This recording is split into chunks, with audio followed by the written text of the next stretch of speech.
What's up, guys? Axis and Alloys back with another video. We're going to make this quick. We're about to roll dice for Japan. We've already done one round, and we've done Soviet Union, and we've done Germany. To break it down, though, we have USA building transports. They've got troops in Gibraltar, haven't taken Brazil yet, with the Australians and French coming across Africa. The British have secured the Adriatic Sea and took Yugoslavia and Greece. Germany has evacuated France because they know Britain is going to be doing a D-Day sooner than later. Russia has taken Poland, Greater Southern Germany, Northern Italy, Bulgaria, Albania, Slovak, Hungary, Finland, and Romania. They've shown a lot of force. We have a French bomber because I ran out of bombers. But Germany has not taken off any damage off their factory. They're losing a lot of money here. They pulled out of France for, what looks like no really good reason. I don't like the position they're in if I'm the German player. It looks risky. It doesn't look that good for them. Yeah. They're coming across in Iraq to try to help out India, because we're about to do Japan for the next round after. And Japan hasn't moved yet, but Russia and China have been consolidating here. With Japan making a move towards India. They have boats in India. They have their main fleet back at home. And the Americans moved down to Australia. That's going to challenge their position in the Pacific. Americans not doing too much here in the Pacific theater because they've been focusing on this factory they have in Norway. Some things I'd like to point out here. Besides for Germany's bad position, there is two battles in which Italy lost 2 planes. They lost 2 planes and a bunch of tanks and mechs that they used to have in Berlin, trying to take Slovak, Hungary, and Yugoslavia. Now, because Russia has all of these territories, their income is over 60 IPCs, if I can recall. They have around 80 because of national objectives. So they're making more than the United States right now in terms of income. Russia is a force to be reckoned with. And Germany's on their last legs here. With the main Soviet force coming in, and a D-Day is going to be occurring this turn. It's all but inevitable that the Dutch destroyer shouldn't be there. So yeah, Germany's on its last legs. Same with Italy. Italy's probably going to hold out a little longer, but they've been getting convoyed, so they're not going to be making any money anymore.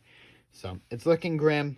As long as they can hold out India, hold out Sydney, and hold out Honolulu, and they hold those victory cities, the allies in the Pacific will be able to get all their people over from this side of the board over to that side of the board. Because remember, in this game, the allies need to take Berlin, Rome, and Tokyo. They need 3 capitals where, you can just have Japan win the entire game for them. So we're going to wait to see. And this round's almost always over because we have Japan, USA, UK, Italy, and some other minor friends to do. So we'll have that out as soon as possible. But I want to give you guys a quick glimpse of the board. What's up, guys? Axis and Alloys. We're back here. I don't know if this video is going to be part of another video or if it's going to be combined with the other round recap. But you're going to have to wait and see for the video. I said we were going to just roll for Japan. That didn't happen. We rolled for Japan. We rolled for the USA. We rolled for the UK. We rolled for China. We rolled for France. We rolled for Anzac. We rolled for Italy. So we kind of finished the round unexpectedly.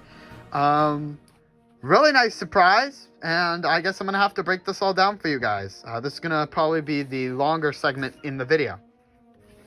Starting off, United States and Canada is bare. A lot of troops from here have been ferried over to Europe. South America is still not taken by the USA. Personally, if I was a USA player, I might have gotten, that too can kind of help out, get a couple infantry. So that's lacking there. USA moved and took Gibraltar. They didn't take it back, but they fortified it. Russians moved that sub down there. The USA took Normandy Bordeaux, sending 5 infantry and 4 mechs and a tank there. They moved their bombers back into the UK.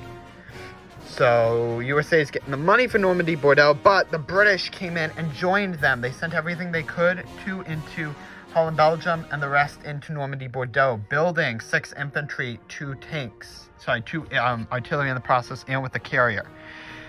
They also did a bombing raid on Western Germany. They put 3 damage on there. Very disappointing. The USA bought 3 bombers over there, and the USSR still has a tank, and the UK has their fighters there. Italy scrambled their fighter, lost in Western Germany. Italy also attacked Northern Italy with just a fighter and 1, so a risky gamble. But Italy is only at 2 IPCs because the UK also sent everything from Greece on over to southern France. So this is going to be a real thorn in the Italian side. They have 2 IPCs to spend. And that came from Tunisia. But Tunisia and Algeria, Anzac has been doing a little African tour and has been taking those. So infantry from Ethiopia coming up. And yeah, they bought an infantry and artillery. Russia, still from the round, remains in control of a lot. So we have the tank there, we have the bombers. So the main strategy here has been kind of cut off via economy. We're probably going to place a factory in what's it called? We're probably going to place one in Romania so we can start getting tanks to hit Berlin, or start getting infantry. But like Greater Southern Germany, all this stuff's going good. This is just a really tall stack because I've been very low on ships. But that's a lot of infantry there. And a lot of AA is there as well. But this is the main Berlin stack. So we have a couple key stacks around the world. We have Western Germany, we have Berlin, and we have Rome. Rome's kind of covered up there. But let's break down Berlin. Let's take a look at it. So besides for the 7 artillery, the 3 tanks, and the max, this is how many infantry we got. We got 1, 2, 3, 4. Look at all this. 25, 26, 27, 30, 33. 33 infantry in Berlin. That's going to be a tough nut to crack. That's why I've been utilizing my factories here, building infantry and artillery, building infantry on artillery, building tanks. Because I need in order to take Berlin, I need a strong foothold there. I need a lot of infantry to take hits because I have more tanks, sure. I have more planes, sure. But these infantry absorb hits. And I need, I'm looking for probably 10 more to take some hits. No, suggestions are welcome as how to take Berlin back. But, we got 2 in Poland. We got a nice stack here. Right there. We built a mech there so we can start sending that over to the east. And we've been moving some stuff over to try to help out India. Japan moved down into Burma and Shan State and took Malaya with some transports. These left 3 undefended transports. And they moved their all of their main ships, 2 destroyers and a cruiser to Midway, and the rest over into the Philippines. The USA did a bombing run with only the planes and a battleship. They lost a fighter and tipped on the battleship. No kamikazes were used, so they're looking really nice. Anzac put a fighter there. They have some troops in Java. This was a really nice gamble on the USA's part, losing only a fighter and a tip. Really great to take out 2 battleships, a cruiser, and some more. The Russians are probably going to move Shensi into Hopai because Hopai has all of that artillery there. Hope you can see it. The Russians moved 2 mechs there and had an infantry in Kwiatkau, so they came in, took that up. But the Japanese took out the stack in Korea. They lost 2 fighters to anti-aircraft fire and then took some hits on their 4 infantry and lost 2 mechs. So Korea is not in Russian control anymore, but they still have this carrier force here. USA took back Midway with a bomber from Queensland, fighter and destroyer from Johnston, and so they took back Midway. So they're kind of preventing Honolulu from getting taken. We have this one victory point. They're asserting dominance over Manila, so that's another victory point. And they're easily controlling Sydney with Anzac consolidating their infantry, 12, 13 infantry there, their tanks, artillery, and planes. They moved a plane over one of the carriers just to make the USA player a little annoyed, and then bought 2 transports here, so that way they can finally take Dutch New Guinea and do some things. They want to start expanding their income. That's why they've been in Africa after all, right?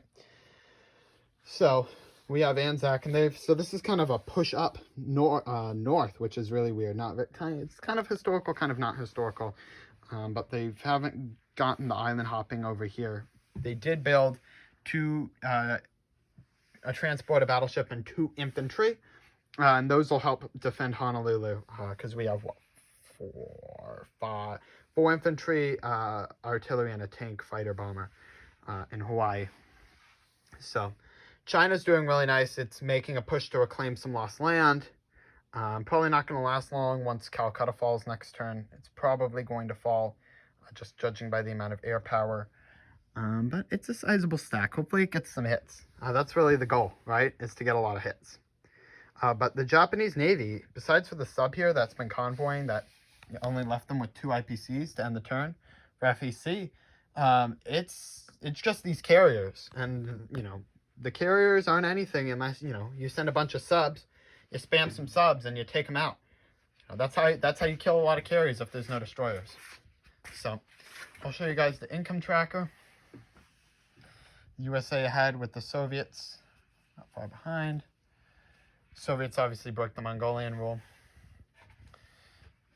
But Germany's really low. That's not good for Germany to see at 16 IPCs. What? Denmark, Berlin, and Western Germany? 5. And then France, which hopefully goes to the Soviet Union. Not good. Because the USA has gotten, they don't have any troops now. So they've gone all in.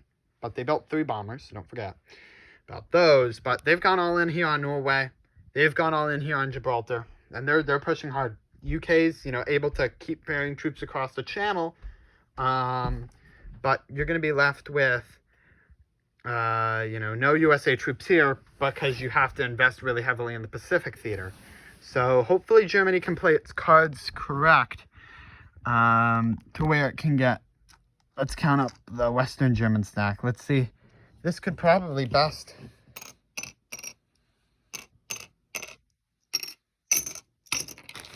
So let's see, we got 1, 2, 3, 4,